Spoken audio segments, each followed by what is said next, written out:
Hello everyone, welcome to the channel where we provide you with education and information. In today's video, we're going to talk about what's the difference between an option A and an option B in an index universal life contract. So to get started, let's just discuss what they are. So option A is what's called a level death benefit, and option B is an increase in death benefit. So now that we know what they are, which one do you choose? Well, that's all going to depend on what your goals are. If your goal is to have a target amount of premium that you want to put in the policy, and you want the policy to grow as well as possible, then you want to choose option A. All right? So what does that look like? So let's say, take for example, and this is just examples, it's not necessarily real numbers, but as an example, this is how it works. Let's say your targeted premium is $500,000 here, okay? This is what you want to put into the policy, and that's going to give you $1.5 million of insurance, of life insurance, okay? All right, so you are going to have, let's say this money double in 10 years. So your cash value in the policy is going to be $1 million here. But you have a level death benefit, so your death benefit doesn't change. It's still 1.5 million, right? Let's say another 10 years, your cash value grow in this policy to 2 million. Now your death benefit is going to go up a little bit. Let's say it's 2.2 million. Your death benefit is going to go up a little bit because you cannot have more cash value than your death benefit. It's life insurance, right? So the cash value cannot be more than your death benefit. But here's the thing with this. As this grows, you're going to have less costs in your policy because, in essence, you're self-insuring yourself. The insurance company is only responsible for the difference between the death benefit and the cash value. So in this case, the insurance company would only be responsible for $200,000.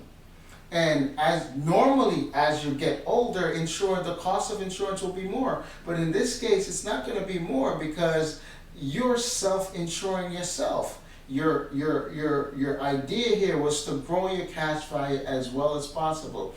And your cost of insurance is going to be less because your cash value is what's covering most of your insurance. Now when you die, your beneficiary is going to get the death benefit. In this case, let's say it's $2.2 million or whatever it is if the policy continues to grow. All right? But in this case, once the cash value catches up with the death benefit has to go up a little, so it outpaces the cash value a little bit because your death benefit cannot be less than your cash value. So with option A, that's how it works. Now option B, this is the increase in death benefit, which means in this particular example, let's say you have that money, you can actually fund this with more money and get more insurance, right? But in this case, your death benefit is actually going to increase as your cash value grows. All right? So your death benefit is going to go up more as your cash value grows, which means that it's going to cost more.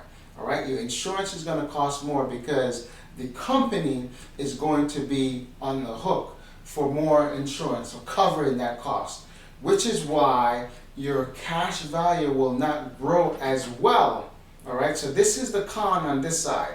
The cash value will not grow as well because policy cost is going to eat up some of that growth. It's going to eat up a lot of that growth, right?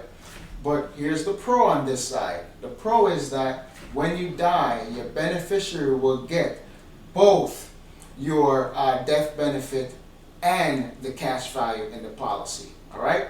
So this policy is going to increase your death benefit, which increases your costs. But at the end of the day, when you die, your beneficiary is going to get both your cash value and your death benefit. All right, so let's just recap the difference between both of them again. So on this side, this gives you better growth, and it costs you less because you're self-insuring yourself, right? The insurance company is not paying for a lot of insurance here. And on this side, your death benefit is going to increase, but it's going to cost you more. Insurance is going to cost you more, so your cash value won't grow as well. And because that most of those growth is going to be eat up by cost of insurance. But when you die, your beneficiary will get both the cash value and the death benefit, where over here they get just the death benefit. Hope that makes sense to you guys. I hope the information was valuable. And as always, if you did find it valuable, please like the video and please place a comment in the comment section and ask a question if you have a question, and share it with someone who you think could benefit from this information. And as always, if you haven't already done so, make sure you subscribe to the channel and hit the notification bell so anytime I drop a video, you're one of the first to be notified. Until next time, see you soon.